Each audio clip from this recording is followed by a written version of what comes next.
نحمده ونصلي على رسوله الكريم اما بعد فاعوذ بالله من الشیطان الرجیم بسم اللہ الرحمن الرحیم ربی اشرح لی صدری ویسر لی امری واحلل عقدۃ من لسانی یفقہوا قولی اللہم فقہنا فی الدین اللہم انا نسألک علما نافعا وعملا متقبلا ورزقا طیبا۔ آج ہم صف کے مسائل۔ تکبیر تحریمہ کہتے ہیں اللہ اکبر کہنا۔ اللہ اکبر کہنے سے پہلے امام کو صف سیدھی کرنے اور ساتھ ساتھ مل کر کھڑے ہونے کی ہدایت کرنی چاہیے۔ خواتین بھی جب باجماعت نماز ادا کریں تو سب سے پہلے اپنی صف کو سیدھا کریں اور کندھے سے کندھا ملائیں، پاؤں سے پاؤں ملا کر کھڑے ہوں۔ حضرت انس رضی اللہ عنہ کہتے ہیں آپ صلی اللہ علیہ وسلم تکبیر تحریمہ یعنی اللہ اکبر کہنے سے قبل ہماری طرف چہرہ مبارک کر کے کھڑے ہو جاتے اور فرماتے جڑ کر اور سیدھے کھڑے ہو جو۔ اسے بخاری اور مسلم نے روایت کی ہے۔ ایک تنظیم ہوتی ہے، ایک منظم طریقہ ہوتا ہے، اور اس طرح ایک طریقے سے نماز سیکھنے سے پڑھنے سے دشمنوں پہ غیر مسلموں پہ بھی ایک تنظیم کی کہہ لے ایک ٹھاک بیٹھتی ہے۔ لیکن اگر کوئی آگے کھڑا ہے، کوئی پیچھے کھڑا ہے، کوئی کونی نکال کے کھڑا ہے، کوئی پیر جوڑ کے کھڑا ہے، کوئی کھول کے کھڑا ہے، تو بڑا بے ہنگم سا ایک سٹائل ہو جاتا ہے۔ تو یہ چیز بھی غیر مسلموں کے لیے امپریس کرنے والی چیز ہوتی ہے، اور ویسے بھی اس کے بارے میں بڑی حدیثیں ہیں کہ شیطان بھی ایسی صفوں کے بیچ میں سے گزرتا ہے جہاں پہ کندھے نہ ملائے جائیں اور پاؤں نہ جوڑے جائیں۔ تو بڑے طریقے سے ایک ہی طریقے سے سب کو کھڑا ہونے کا طریقہ سیکھنا چاہیے جو قرآن و سنت کے مطابق ہے۔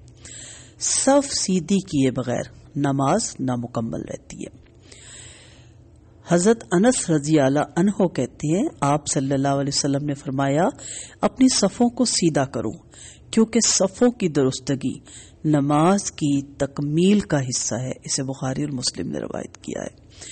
تو نماز کا حصہ سمجھیں اس کو جب آپ جماعت کے ساتھ نماز پڑھتے، اور جب آپ اکیلے بھی نماز پڑھیں تو کم سے کم سیدھا تسلی سے، جیسے میں نے شروع کی کلاسوں میں کہا تھا، جو قمیض دوپٹہ ٹھیک کرنا ہے ایک دفعہ کر لیں، جو سر کھجانا ہے، جو کرنا ہے۔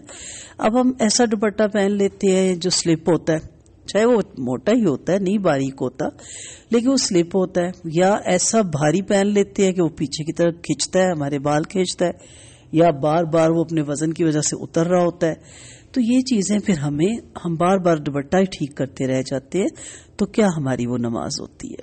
تو پراپر، بلکہ میں آپ سے ریکویسٹ کروں گی کہ آپ اپنی نماز کے لیے ایسا اسکارف جو آپ پہنیں اور آپ کا ایک بال بھی نظر نہ آئے اور کندھوں سے ڈھلکتا ہوا نیچے تک چلا جائے، وہ علیحدہ سے رکھیں۔ جیسے آپ نے شادیوں کے کپڑے علیحدہ رکھے ہوتے ہیں نا پہننے کے لیے، ہر موقع کی مناسبت سے جوتے بھی علیحدہ رکھے ہوئے ہیں، ہر موقع کی مناسبت سے پرس بھی آپ کے علیحدہ ہوتے ہیں۔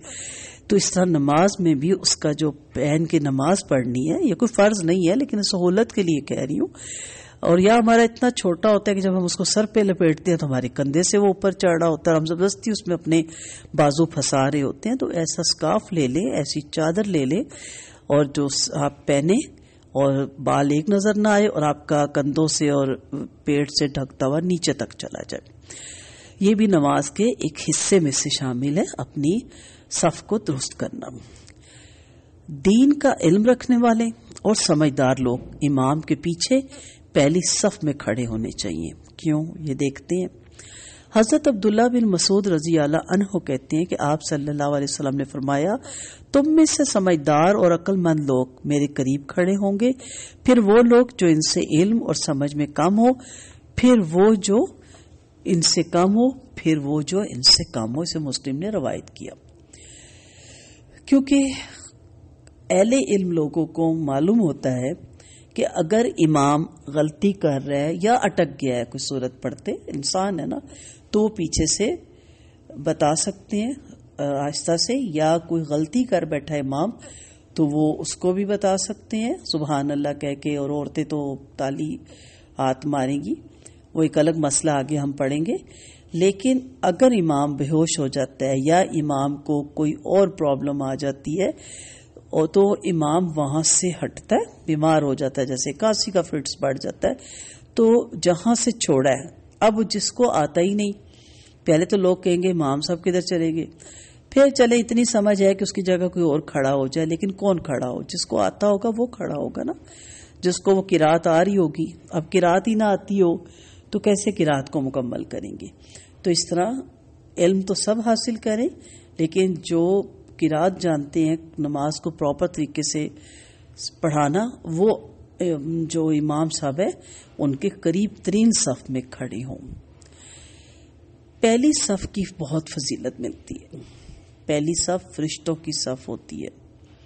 حضرت ابو ہریرہ رضی اللہ عنہ سے روایت ہے کہ آپ صلی اللہ علیہ وسلم نے فرمایا، اگر لوگوں کو اذان اور پہلی صف کا ثواب معلوم ہو جائے تو اس کے لیے ضرور قرعہ ڈالیں، اور اگر اول وقت میں نماز پڑھنے کی فضیلت معلوم ہو جائے تو ایک دوسرے پر سبقت لے جانے کی کوشش کریں، اور اگر عشاء اور فجر کی فضیلت جان لیں تو اس میں ضرور آئیں، خواہ گھٹنوں کے بالی آنا پڑیں۔ اسے مسلم نے روایت کی ہے۔ بہت فضیلتیں ہم نے نماز کے شروع میں نماز کی فضیلتوں کے بارے میں بھی پڑھا، اس کی اہمیت بھی جانا، اور گاہ بگاہ انشاءاللہ اس میں ان ٹچ بھی رہیں گے۔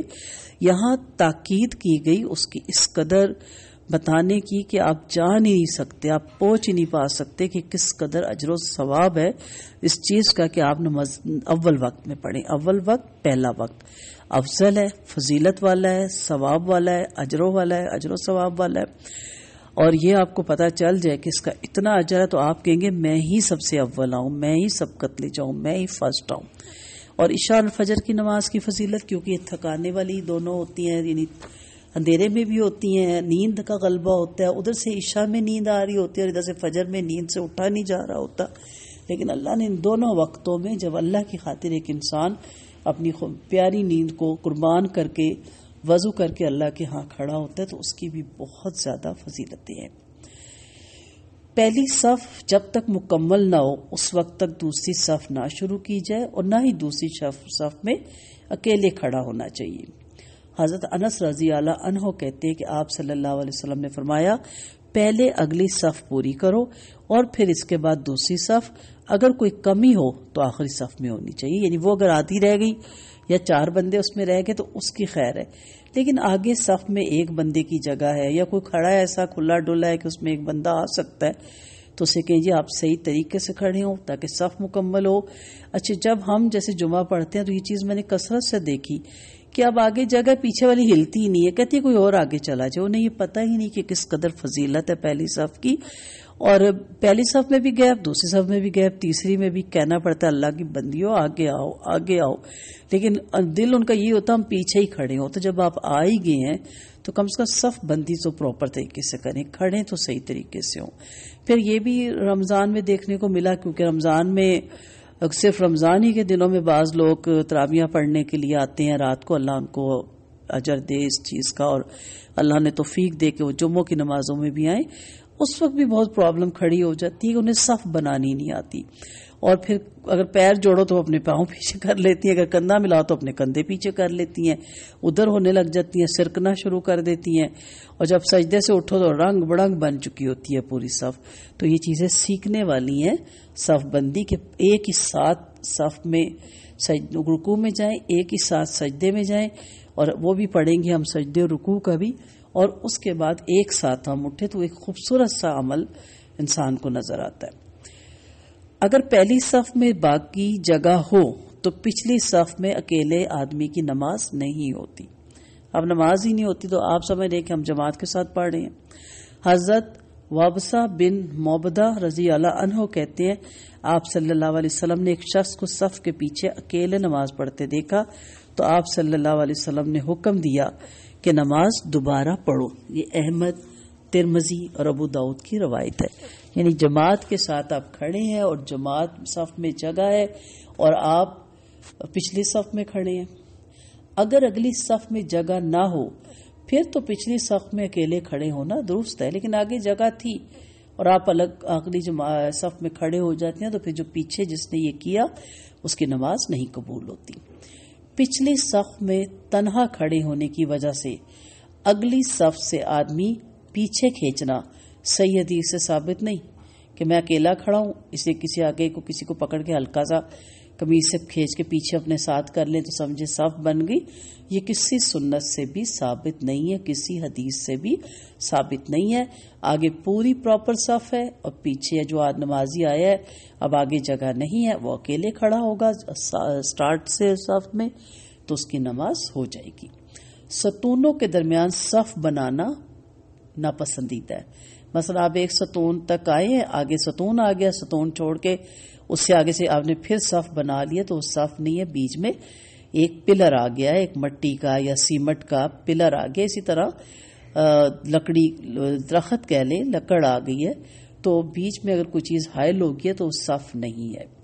حضرت معاویہ بن قرہ رضی اللہ عنہ اپنے باپ سے روایت کرتے ہیں کہ ہمیں عہد رسالت میں ستونوں کے درمیان صف بنانے سے روکا جاتا اور وہاں سے ہٹا دیا جاتا. اسے ابن ماجہ نے روایت کیا ہے. عورت تنہا صف میں کھڑی ہو سکتی ہے.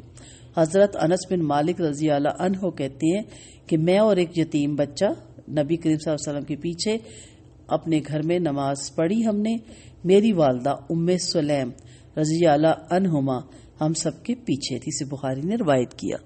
یعنی وہ مردوں کی صف میں تو آپ کو پتا ویسے بھی نہیں کھڑا ہونا, لیکن وہ کہہ رہے ہیں کہ میں تھا, بچہ تھا اور وہ ہم سے بھی پیچھے تھی. یعنی عورت اگر اکیلے بھی کھڑی ہے اور آگے صف میں جگہ ہے لیکن وہ ظاہری بات ہے مردوں کی صف میں نہیں جائے گی تو اس کے پیچھے بھی اکیلے کھڑے ہو کے نماز ہو سکتی ہے. اب تو الحمدللہ عورتوں کے لیے ایک الگ ہوتا ہے جہاں پہ مردوں کا آنا جانا نہیں ہوتا, لیکن آپ صلی اللہ علیہ وسلم کے دور میں صفوں میں ہی پیچھے ہی عورتیں ہی صفوں میں کھڑی ہوتی تھی اور اس کے بعد پہلے عورتیں نکل جاتی تھی تو پھر مرد پیچھے مڑ کے اٹھتے تھے یا پیچھے مڑ کے دیکھتے تھے. حضور اکرم صلی اللہ علیہ وسلم نے صفیں سیدھی کرنے کی تاکید فرمائی. صف میں کندھے کے ساتھ کندھا اور قدم کے ساتھ قدم ملانے چاہیے. حضرت انس رضی اللہ عنہ سے روایت ہے کہ رسول اللہ صلی اللہ علیہ وسلم نے فرمایا اپنی صفیں سیدھی رکھا کرو, میں تمہیں اپنی پشت سے دیکھتا ہوں. چنانچہ ہم میں سے ہر آدمی اپنا کندھا سیدھے والے نمازی کے کندھے سے اور قدم اس کے قدم سے کندھے سے ملا کر کھڑا ہوتا ہے. اسے بخاری نے روایت کیا. نبی کریم صلی اللہ علیہ وسلم کو اپنی پشت سے دیکھنا ایک معجزہ تھا. یعنی مجھے اندازہ ہو جاتا ہے کہ صف درست نہیں ہے یا صف درست ہے تو صفوں کو درست کیا کریں. اور جیسے میں نے آغاز میں بھی کہا نا کہ جماعت کے ساتھ کبھی جمعہ پڑھیں, آپ کو طریقہ آئے گا. پھر آپ کے بچے آپ کے ساتھ جائیں گے ہاتھ پکڑ کے تو انہیں بھی طریقہ آئے گا. تو علم بہت اچھی چیز ہے. آپ خود عورتیں ہیں, اگر آپ نہیں بھی مسجدوں میں جاتی, ممانعت نہیں ہے لیکن جانا بھی فرض نہیں ہے, تو کم سے کم آپ اپنے بچوں کو تعلیم دے سکتی ہیں, اپنے بچوں کو نماز کے لیے بھیج سکتی ہیں اور انہیں طریقہ بتا سکتی ہیں کہ مسجد میں نماز کیسی پڑھی جاتی ہے. تو آپ نے ایک علمی کام کیا اور ایک علم کسی تک پہنچایا, تو یہ بھی بڑے اجر و ثواب کا کام ہے. اور اگر آپ خود جائیں تو یہ بھی بہت اچھی بات ہے. اور عید کی نمازوں کے بارے میں تو ہم پڑھیں گے نا کہ باقاعدہ آپ صلی اللہ علیہ وسلم نے کہا کہ تمام خواتین کو لے کے آئیں, جس کے پاس نہ چادر ہو وہ اپنی بہن سے چادر مانگ کے آئے, لیکن وہ ضرور نماز میں عید کی نماز میں آئے. تو جب جماعت کے مسائل میں ہم دیکھیں گے, جب ہم جماعت میں نماز پڑھتے ہیں تو بہت علم میں اضافہ ہوتا ہے. میں آپ کو اپنی زندگی کا یہ تجربہ بتاتی ہوں کہ ایسے سن کے پڑھ کے اتنا فرق نہیں پڑا جتنا ایک تو ہماری قریب مسجد, اللہ اس کو ہمیشہ آباد رکھے, اور وہاں کے نمازیوں کو بھی. وہاں ہم لازماً جمعہ پڑھنے جاتے تھے اور وہاں میں نے بہت کچھ سیکھا. وہاں جو صحیح پرانے نمازی عورتیں تھیں اور انہوں نے کہنا بیٹا ایسے نہیں کھڑے ہوتے, بیٹا ایسے نہیں. تھوڑی الجھن ہوتی تھی کہ بار بار ٹوکتی ہیں. پھر سمجھ آیا کہ نماز ہی نہیں ہوتی اس طرح, تو ہم اریٹیٹ ہو رہے ہیں کہ ہمیں ٹوکتی کیوں ہے. نئے نئے دین کی طرف آئے تھے. پھر الوداع میں بھی میڈم فرد نسیم ہاشمی, اللہ ان کو زندگی سے تندرستی والی زندگی دے, انہوں نے بھی ہمیں وہاں جماعت بہت کروائی, جس کی وجہ سے ہمیں طریقہ آیا صف بندی کا اور بڑے پراپر طریقے سے کھڑا ہونے کا. تو میں نے جو مسجد میں سیکھی ہے نماز, پھر وہ امام صاحب کو ہم نے ریکویسٹ کی کہ وہ نماز پہ درس دینا شروع کرے. تو لگاتار انہوں نے ہر جمعے کو, ہماری تمام سٹوڈنٹس میری ڈائریاں لے جاتی تھی, وہاں میں نے صف کیسے بنانا ہے, پیچھے والے کو آگے, آگے والے کو پیچھے کیسے جانا ہے, وہاں میں نے بہت تفصیل سے سنا, بہت تفصیل سے پڑھا. اور پھر عملاً بھی دیکھا خواتین کو جب پڑھتے اور سجدے میں جاتے اور رکوع کرتے, پراپر اپنی کمر کو کیسے رکوع میں رکھنا ہے, سجود میں کیسے رکھنا ہے. تو میں نے اپنی نماز مسجد میں جا کے سیکھی ہے. کتابوں میں پڑھ لیتے ہیں آپ، لیکن پریکٹیکل آپ کو مساجد میں نظر آتا ہے. اس لیے جہاں تک میری آواز جا رہی ہے، اگر میرے بھائی بھی میرے یہ درس سن رہے ہیں تو میں نے یہ ریکویسٹ کروں گی کہ اپنی گھر کی خواتین کو آپ جمعے میں مساجد میں لے کے جائیں، ان مساجد میں جہاں عورتوں کی نماز کا انتظام کیا جاتا ہے، تاکہ آپ کی عورتیں اس فیض سے، ان صف کی برکات سے، اس جماعت کی نماز کی برکات سے محروم نہ رہ جائیں، اور یہ بھی آپ کے لیے ایک ثواب کا کام ہوگا. وآخر دعوانا ان الحمد للہ رب العالمین. سبحانک اللہم و بحمدک، نشہد ان لا الہ الا انت، نستغفرک و نتوب الیک. السلام علیکم ورحمۃ اللہ وبرکاتہ.